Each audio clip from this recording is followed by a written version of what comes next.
From Hollywood, California, we bring you Chapter 18 in the story of Dr. Christian, which stars Jean Hersholt and is presented for your enjoyment by the Cheesebro Manufacturing Company, owners of the trademark Vaseline. Tomorrow, March 7th, Hollywood celebrates the 25th screen anniversary of Jean Hersholt. His is an enviable record. He came to Hollywood in 1913 when pictures were still in their early stages. Though he was experienced in screen acting in his native Denmark, he says he got his first Hollywood job because he possessed a wardrobe that boasted of a white tie outfit. It was soon evident that here was a great character actor, and so he was in demand to play in one after another of the films that have made screen history. He collected still pictures from all these films, and from this remarkable collection, he has selected some of the finest to put in his album of Hollywood stars, which he offers now as his personal souvenir so that all his radio and film fans may celebrate his screen anniversary with him. Here's what you do to get a copy. Send your name and address and 10 cents to defray cost of preparation and postage to Vaseline Products, 17 State Street, New York. Let me repeat. If you want Jean Hersholt's album of Hollywood stars, send 10 cents and your name and address to Vaseline Products, 17 State Street, New York. Among the most popular of all the Vaseline preparations is Vaseline Hair Tonic, and its use is increasing every day as more and more people learn the importance of scalp health. Listen to the voice of one authority. Before shampooing the hair, it is advisable to rub Vaseline Hair Tonic into the scalp, massaging thoroughly. In massaging the scalp, work it round and round with the fingertips so as to keep it normally loose. Tincture of green soap may be used as a shampoo, though any good soap will answer the purpose. After you have shampooed your hair, brush on a little of the Vaseline Hair Tonic to keep it in place and give the well-groomed look that is so much admired. Vaseline Hair Tonic supplements the natural oils and helps you get rid of a dry scalp condition. It comes in 40 and 70-cent bottles at all drugstores.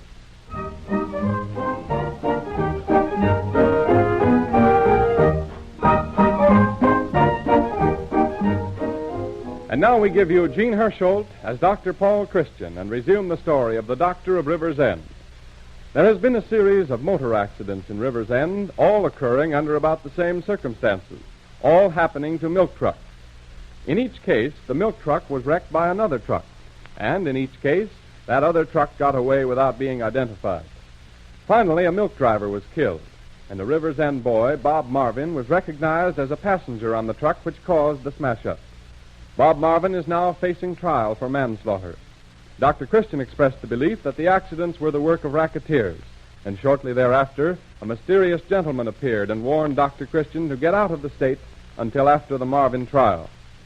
As the present chapter opens, Dr. Christian's car pulls up at the side of the road in front of Jess Andrews' dairy farm. Hey, Jess. Hello, Dr. Christian. Say, just in time for dinner. Come on in. I'll have Jane set another place. Thanks, Jess, but I've got to go over to Henry Tuttle's house. I hear Mrs. Tuttle's expecting the stork. Say, it hasn't arrived yet, has it? No, but it's due any time now. And as soon as I see her, I've got to get back to the office. I've got a lot of things to attend to this afternoon. I'll be at Bob Marvin's trial all day tomorrow. How do you figure that case? Do you think they'll send Bob Marvin up? Well, I don't know. He has pretty good lawyer. I hate to say it, Dr. Christian, because Mrs. Marvin's a fine woman, and it'd be pretty hard on her if her only boy is sent to prison for manslaughter. In fact, I wouldn't say to anybody but you, but Bob Marvin knows a lot more about that smash-up than he wants to tell. You think so? I sure do, and I think he knows plenty about those other 3 smash-ups. Why? Oh, I've got my reasons. But why? What connection has that smash-up with the other 3? Didn't it ever strike you as funny that all those accidents happen to milk trucks? Why is it always milk trucks that get run into? Yes, it has struck me as funny. It doesn't make sense that all those smash-ups should happen to milk trucks just by accident. Who was driving your truck when the accident happened? Carl, my boy.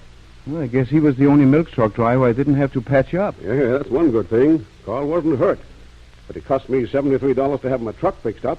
And that's not counting all the milk that was spilled and a lot of new cans I had to buy. And the same thing happened to Jacob Wise and Joe Carson of the River's End Dairy. Yes, I've been talking to them. But look here. When this other truck ran into Carl, didn't he see who was driving it? How could he? It was night. And the truck bumped into him and kept right on going. Oh, sure, there was 2 men, but he couldn't tell who they were. Well, didn't he try to get the truck's license number? Sure, Carl's nobody's fool. But the license plates were all covered with mud. He couldn't make them out. Well, Jacob Weiss told me the same thing when I talked to him yesterday.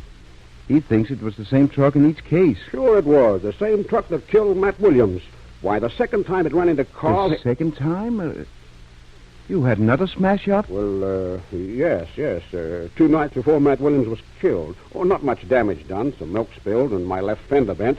I'm not saying anything about it, so just forget it. Not saying anything about it?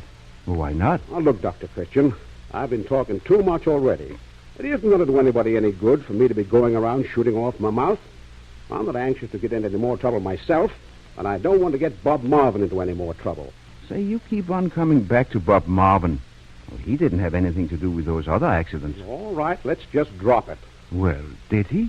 Well, if he did, it'll be brought out at the trial tomorrow.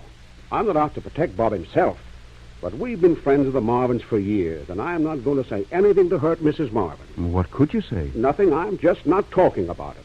You don't think that Bob Marvin was driving around the country at night running into milk trucks? I didn't say he was driving, but he knows who the driver was. Well, then why doesn't he clear himself by telling? Why did he keep quiet while the driver got away and completely disappeared? Well, you figure it out for yourself, Dr. Christian. I want to keep out of it. Oh, you're as bad as Jacob Weiss and Joe Carson. None of you want to say anything. Well, what's the use of talking? We can't prove anything. Well, but you must have some reason for thinking Bob Marvin is really mixed up in this affair. Well, you better talk to Jake Wise and Joe Carson about it. Well, don't worry, I will. I'll see them again today. And keep my name out of it. I don't want to get into any more trouble. 2 smash-ups are enough. How do you know you won't have another one? I won't have any more. Yes. How long have you been a member of the Farmers Protective Organization? Huh? Say, how do you know... Who told you I was a member? You did? Well, I didn't say anything of the sort. Not in so many words, but you told me just the same. After your second smash-up, you decided it would be a pretty good idea to join, didn't you? Now you're sure you won't have any more smash-ups. I don't see how you figure that out. Well, it was a half a guess, but I think it was a pretty good guess at that. You are a member, aren't you? Well, yes. Yes, I joined up. Thought it'd be a good thing. Now, what does the organization do for you? Well, it's a kind of an insurance proposition. In other words, you thought it would be cheaper to bribe them to let you alone than to go on having smash-ups. No, I didn't say that, Dr. Christian. I didn't say that at all. It's the truth, whether you said it or not. You're paying the Farmers Protective Organization to let you alone. Now, wait a minute, Doctor. If I think the organization can help me and I take out a membership, it's my own business. No, you're wrong.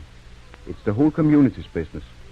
If you let them whip you into line, it's just as much easier for them to whip the next airman into line. Well, it's my own affair, and nobody's got a right to interfere. Well, if you had smallpox, it would be your own affair, too. But if you're having it endangered other people, they'd not only have the right to interfere, they would interfere. This is the same thing. Now, my belonging to the organization doesn't hurt anyone. I'm running a dairy business here, and I've got to keep out of trouble. I don't want what happened to Matt Williams to happen to my boy. What about Mrs. Marvin's boy? Oh, the organization isn't going to do anything to him. Oh, yes, they are. They've got him scared, too. Scared so he won't talk. They're going to railroad him to prison. Let him be sent up for 10 years, maybe, for something he didn't do. Dr. Christian, if I told what I know, it wouldn't help Bob Marvin one bit. It'd make things worse for him. Why? Because Bob's mixed up in that racket as much as anyone else. He's the one who asked me to join the organization. Bob did? Yes. He came around here to see me a couple of times. Well, did he get tough with you? No, we just talked things over, nice and polite. But when I refused to sign up, this fellow Wilcox came around. Wilcox? Who's he? One of the gang, I suppose. He also collected the fees. Oh. Anyway, he got pretty hard-boiled. Said if I didn't sign up, I'd be good and sorry. I thought he was bluffing. And then your truck was wrecked. That's right. But I didn't even sign up then. Although he came around a few days later and got pretty heavy again.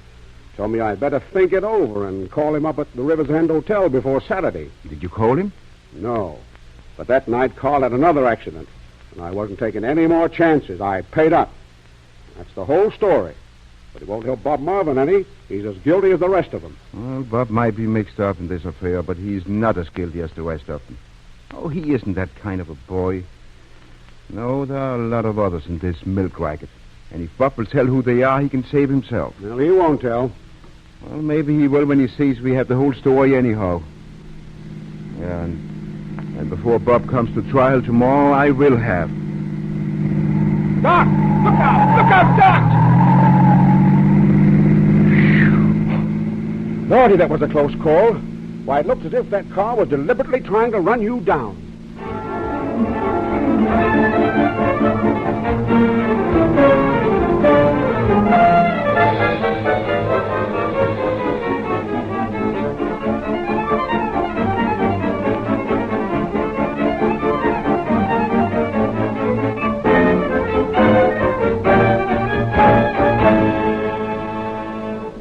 We will continue the story of Dr. Christian in just a moment. If you have let your supply of Vaseline petroleum jelly get low, won't you replenish it at once? For you never know when an emergency requiring it will arrive. For example... Mommy! Betty, what's the matter? What happened? I cut myself. Oh, don't cry, darling. I'll fix it. My, that is bleeding. Here, darling, hold your hand under the faucet. Oh, Mommy, it You hurts. poor baby. My goodness. What in the world were you doing? I went to peel an apple, and the knife slipped and it cut into me. Oh, what a shame, darling. Now, we'll just put some antiseptic on that, and we'll dress it with Vaseline petroleum jelly and put a sterile bandage on it.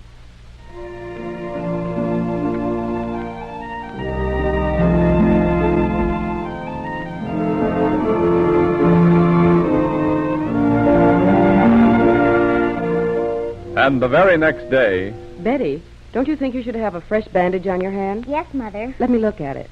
Now, you see, the bandage comes off easily because we put Vaseline jelly on the wound. And yes, it is healing nicely.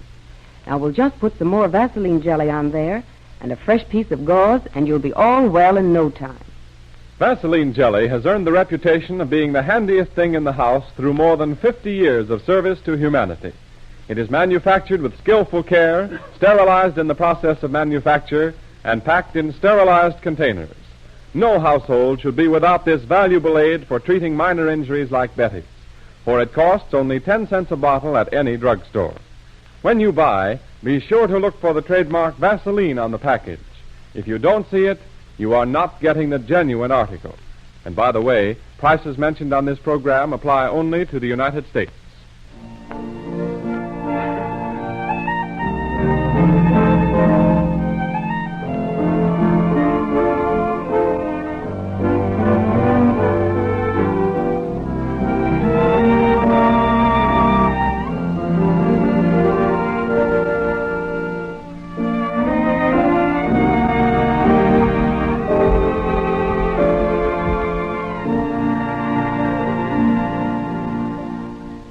And so we return to the story of Dr. Christian.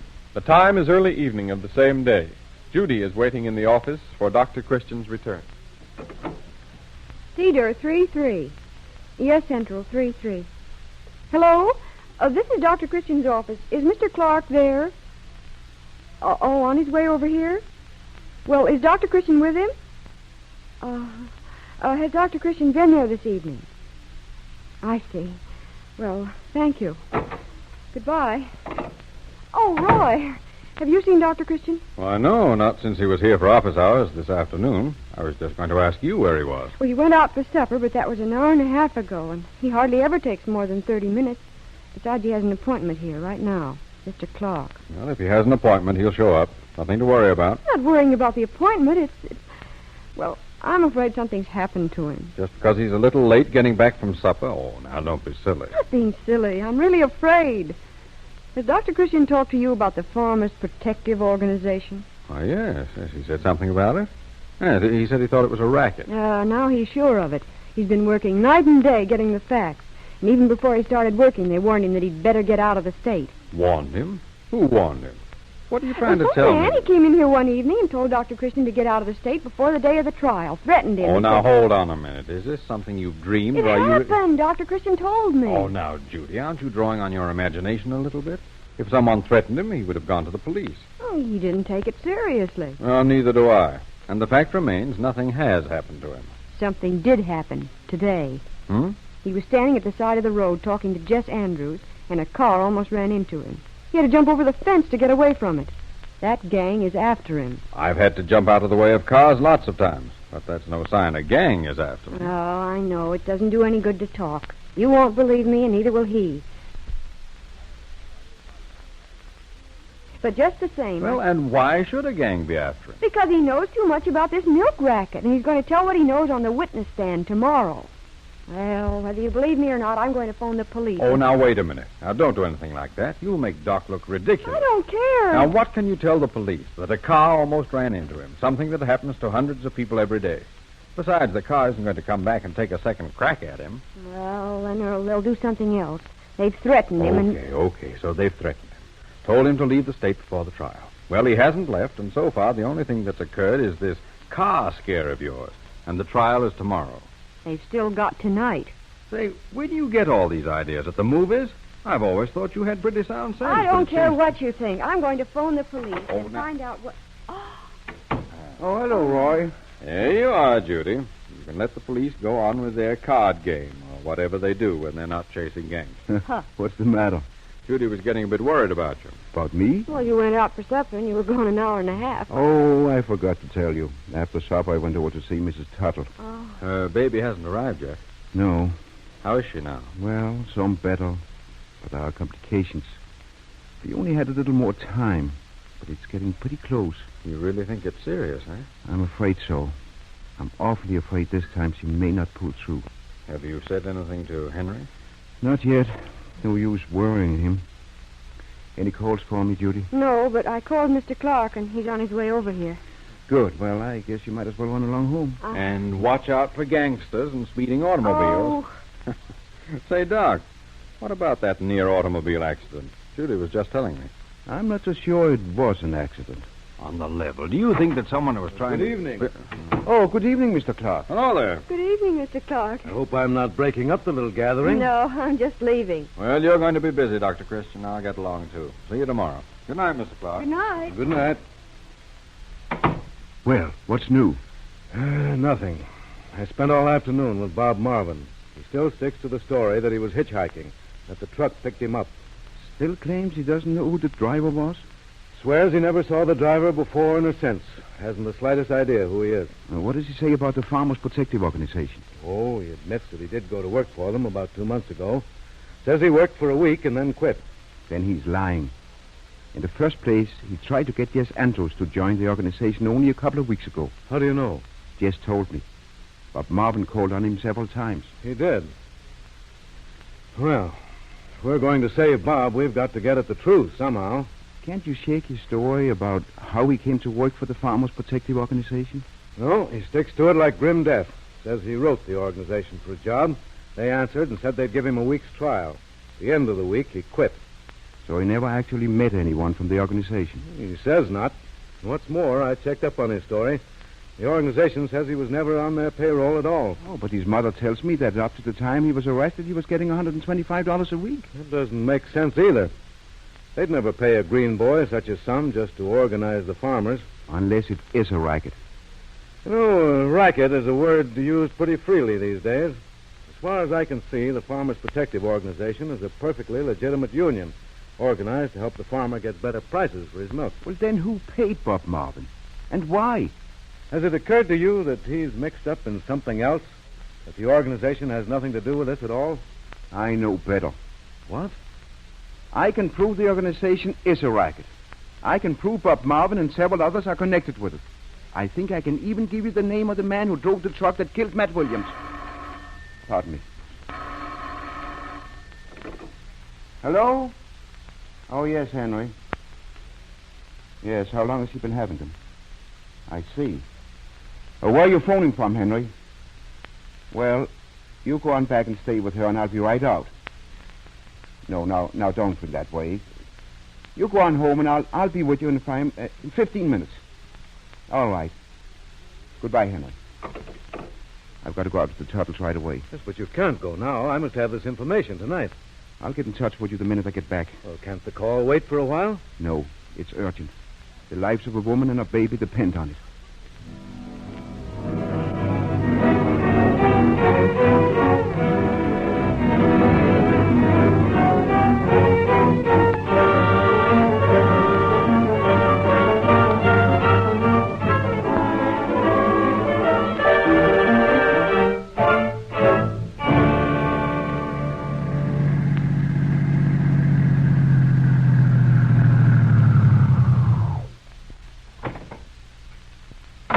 Just a minute, Dr. Christian. We want to see you. Yeah, you're going with us. Why? What are you talking about? What do you want? We'll have plenty of time to talk that over later, Dr. Christian. And you'd better come along quiet. Oh, but I can't go with you. I'm calling on a patient. The patient can wait. It's an emergency case. She's going Come on, cut out the talk and get in this car. Will you listen to me just a minute?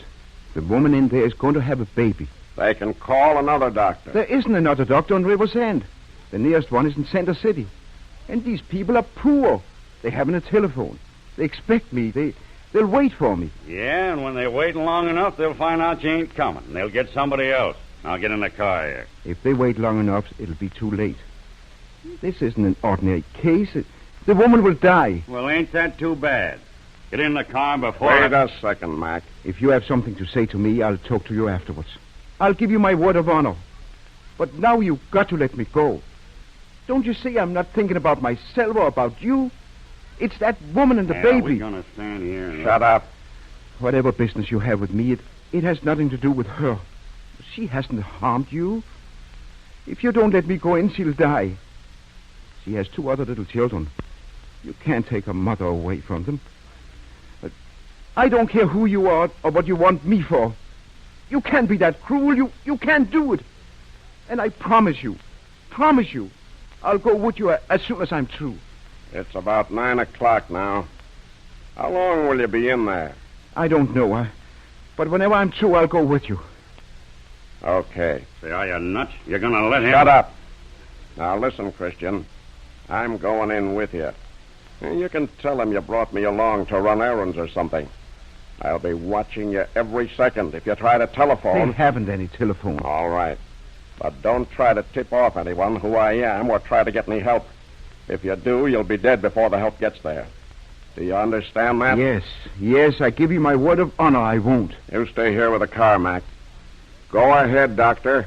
I'll be right behind you.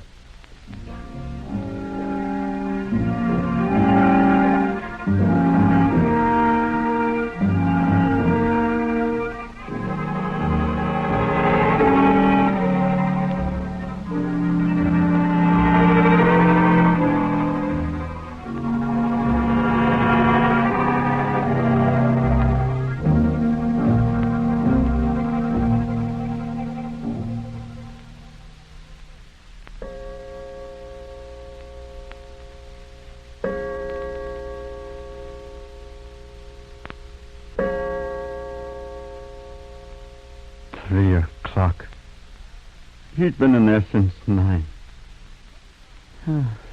6 hours. Oh, take it easy. The doc knows his business, and women have had kids before. Why, your own wife has already had 2. Everything will be all right. Oh, he could have come out for a minute. Tell me what's happened. Well, he's busy. Mrs. Thomas is in there with him. He could have sent her out. Sit down. Relax. It ain't doing you no good to worry. It ain't doing her no good either. Why, I remember... Dr. Christian. Yes, Henry. How is she? Henry, there's been a little complication. I put off telling you because I thought maybe I wouldn't have to, but now I'm afraid... What is it? What is it, Dr. Christian? It's this, Henry. I'm doing every blessed thing I can. But Agnes may not pull through. Oh, Doc. You must face it, Henry. No. You got to save her, Doc. You got to do that. Do anything. Only save her. Dr. Christian? Yes, I'm coming. It's pretty tough. But this guy, Christian, will do everything he can. You can bank on that.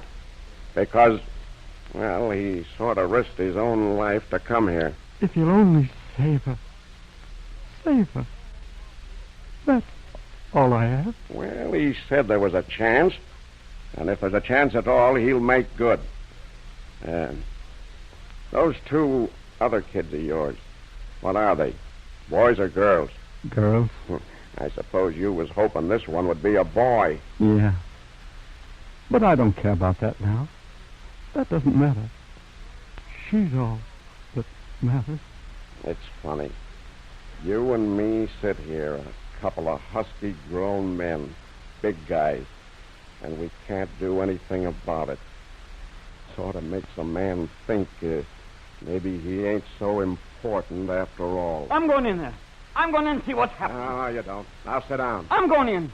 If she's going to die, I'm going to see her. Sit down. She ain't going to die. I'm going to see her, I tell you. Let me Now, take it easy. I don't want you in there. I'm going to find her. Now I'm going. Listen. Listen. Huh. The baby. He's safe. The baby. You know, I'm kind of hard-boiled, but I know how you feel. Of course, there ain't much a fella can say at a time like this. But one thing you can be certain the doc did what was best. I know he did, because he's that kind of a guy. You only have to see him and talk to him a little while to know he's tops. Well, Henry. What about Agnes, Doc? Agnes is all right. She's not dead? No, she came through it much better than I dared hoping. She's going to be fine. And, Henry, you've got a husky son, too. Oh, Doc, thank God. Thank God she's alive. Can I see her? Just to look at her. She's really all right? Why, sure, Henry, I guess so. Oh, Mrs. Thomas. Yes, Doctor. You know what to do now, and she'll be all right, I'm sure. Yes, Doctor. Just let Henry stay with her for a minute. No longer. Thanks, Doc. Agnes. Huh. This is the first time I ever went through anything like this. Are they all this way? No, fortunately. Are you all finished? Yes. You know, I took a big chance on you, but I guess you're okay. It's too bad I gotta do what I gotta do. Well, get your stuff together and we'll be moving. Mac will be burned up having to wait for us this long. And you've gotta take a long ride tonight.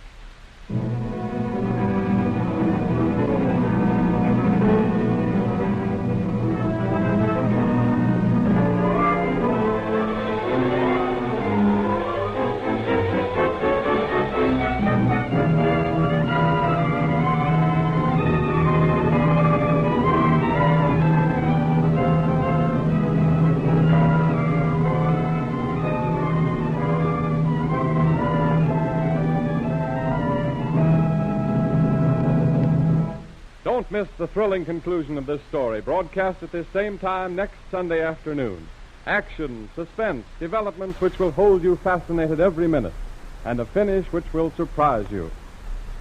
If you didn't write down the address of Vaseline Products so that you could send for Jean Hersholt's album of Hollywood stars, his personal souvenir to his radio and film fans, get a pencil and do so now. Address Vaseline Products, 17 State Street, New York. Enclose 10 cents to defray cost of preparation and postage. Write your own name and address clearly and say, I want Jean Hersholt's album of Hollywood stars. Get this stunning book of 36 marvelous pictures from Jean Hersholt's own collection of stills of famous motion pictures. Many of your screen favorites appear in the album.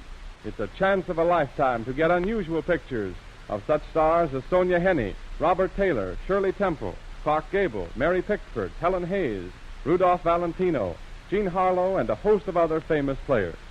With the album goes a first aid chart which you will find permanently useful.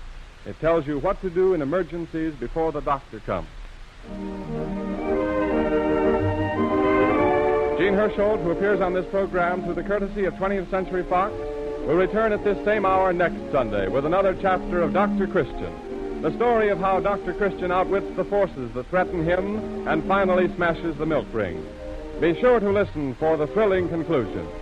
This is Arthur Gilmore bidding you good afternoon for the makers of Vaseline Preparation. This is the Columbia Broadcasting System.